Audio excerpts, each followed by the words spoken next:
नमस्कार शेतकरी मित्रांनो, पाहूयात पुणे गुलटेकडीतील आजचे म्हणजेच 26 ऑगस्ट 2024 रोजीचे आजचे चालू कांदा बाजार भाव। तर आज पुणे गुलटेकडे येथे कांदा भावात नेमका काय बदल झाला आहे, कांदा भावात नेमकी घसरण झाली की सुधारणा याबद्दल सविस्तर माहिती आपण या व्हिडिओमध्ये पाहणार आहोत। तत्पूर्वी चॅनल जर नवीन असाल तर चॅनलला सबस्क्राईब करून शेजारील बेल आयकॉन प्रेस करा। तर पुणे गुलटेकडे ते आज टोटल 90 गाड्यांची दाखल झाली आहे। गोळा कांदा 3800 ते 4000 रुपयेपर्यंत आज पुणे गुलटेकडे ते विकला आहे। तर मुकलसेल कांदा 3700 ते 3800 रुपयेपर्यंत विकला आहे। मिडियम साईज कांदा 3600 ते 3700 रुपयेपर्यंत विकला।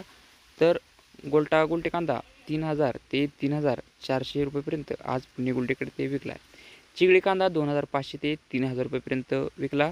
तर कमी पत्ती असलेला हलका कांदा 3500 ते 3600 रुपयेपर्यंत आज पुणे गुलटेकडे ते विकला आहे। तर मागच्या बाजाराच्या तुलनेत आज पुणे गुलटेकडे ते सरासरी कांदा भावात 100 ते 200 रुपयेपर्यंत सुधारणाही झालेली पाहायला मिळत आहे। तर हे होते आजचे पुणे गुलटेकडे आजचे चालू कांदा बाजार भाव। व्हिडिओ आवडल्यास लाईक करा, शेअर करा। धन्यवाद।